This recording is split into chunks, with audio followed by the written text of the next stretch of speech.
Hey, fellow architects, it's me, Mario, and today we're gonna talk about acolytes. There are three acolytes in total, uh, as with squires. Each one of them has a different icon and a different ability. All of them give you one virtue. There's one that gives you two coins, one that gives you one building card, and the last one will give you two clay. And they trigger each time that you advance on a cathedral. So this is the first acolyte, the first apprentice we're going to talk about that has a very rigid game plan. Like, in my opinion, if you get an acolyte, you really want to get to the top of the cathedral or at least to the fourth step of the cathedral. So the game plan with Acolytes is pretty rigid. The way you accomplish your game plan, though, can be interesting. Like you can even go to the black market to get some marble that is useful to advance on the cathedral. You can do that, or you can just go the full righteous way and just reach the top of the virtue track while also reaching the top of cathedral. Even in very fast games, the cathedral is not enough. Normally, you want at least one big building or two slash three small buildings to complement it to be able to come up ahead. The cathedral as a strategy is pretty good because it makes the game go fast, but you have to do it in a good way. Like it's not automatic that you win by going on the top of cathedral, far from it. So you need to play well. But let's talk about acolytes in particular. So the return of investment of the two clay and the two coins ones are pretty good. If you go the full five steps up on the cathedral, or at least four, you're still going to get a good return of investments. Let's say you gain eight coins out of it. That's already pretty good. One action is again worth three coins, kinda, and it costs four coins to hire an acolyte. So you're probably coming off one coin ahead, something like that. And with the clay has exactly the same value as the coins in this game. So um, you can also come up ahead. But there's a caveat to that, and that is you need to use those coins and those clay in a good way. And actually, it's not automatic that you are able to use them properly while going up on the cathedral, because the cathedral actually requires gold, marble, and stones slash wood.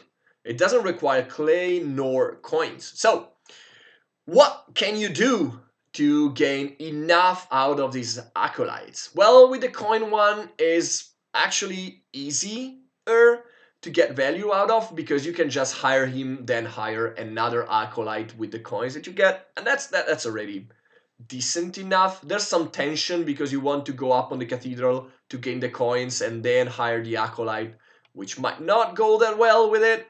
But overall, I think it's alright. And most of the time, honestly, with those extra coins, I'm probably freeing up my other workers, or I'm paying off the one debt that I might have taken by going to the black market once or twice to gain enough marble and gold. So it's actually pretty easy to use those coins properly. Just remember that you will probably not need to hit the silversmith, nor you need to capture while doing that. With the clay acolyte, it's actually trickier because the only other way for you to use clay is either building stuff or going to the king's storehouse to get virtue. But most of the time, you will get enough virtue between the acolyte and the church, the cathedral. You gain six in total. You start at seven, so you get up to 13. You just need one more step if you really want to gain some points. So you don't really need clay for that, unless, of course, you've been using the black market. So with the clay acolyte, I actually like going to the black market a bit more so that I can get later in the game, I can use those clays that I got for getting the last few virtue step and gain some more points by the end of the game. The buildings that use clay is actually pretty weird because the two that use the most clay are the ones that don't go well with the acolytes, and they are the ones that reward you for flipping debts. Don't remember the exact names, but they are the reservoir, I think, and the other one I don't remember about it.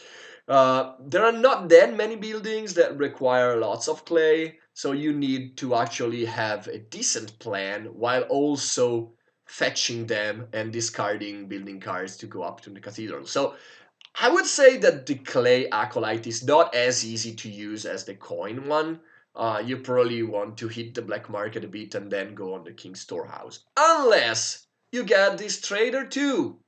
This trader is actually a very good way to use the extra clay because basically you can get 1, 2, and 3 steps just by getting one marble some way. You can get 6 clays, and then you can invest these 6 clays to get the other 2 marbles that you're going to use to get up to the top. Or you can take 2 steps, then get a marble thanks to the clay, then use the marble here and get 2 clays back, etc., etc. So it goes really well, this one. The only problem is the icon, because this one has the same yellow icon as the clay acolyte, and normally most of the time you want different icons. But actually, you know what, jumping up on the cathedral doesn't require icons, so you're actually more versatile. You're not in need of a certain kind of icons for that. So this trader is actually a very good pairing with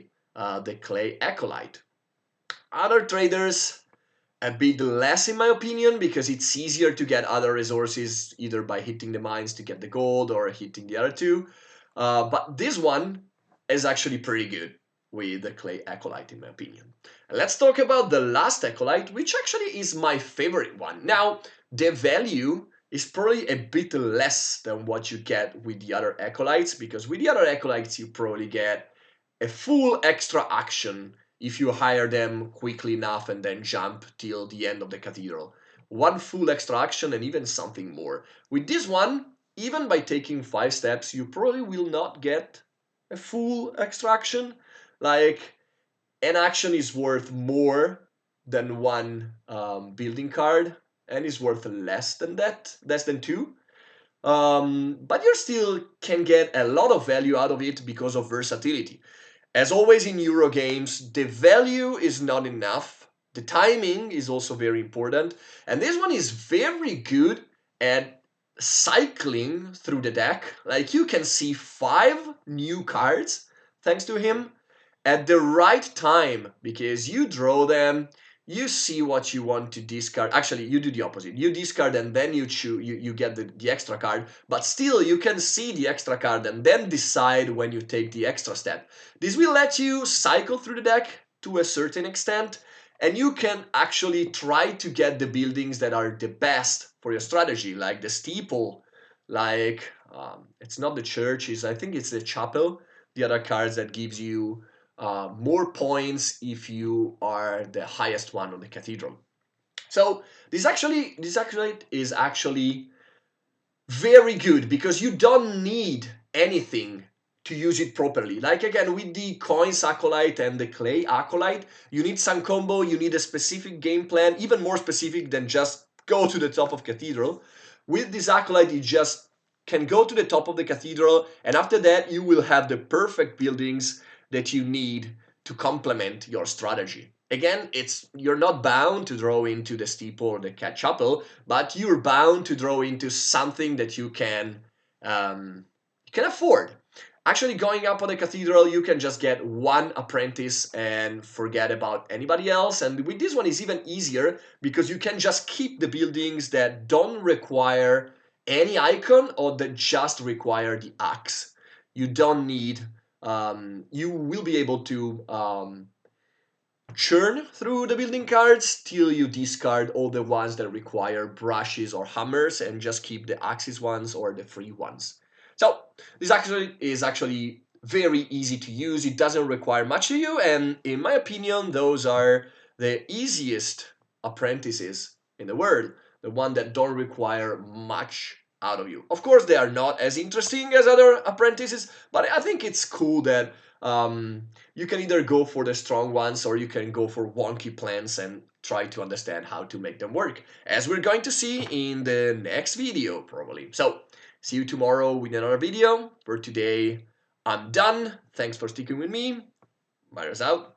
Bye bye.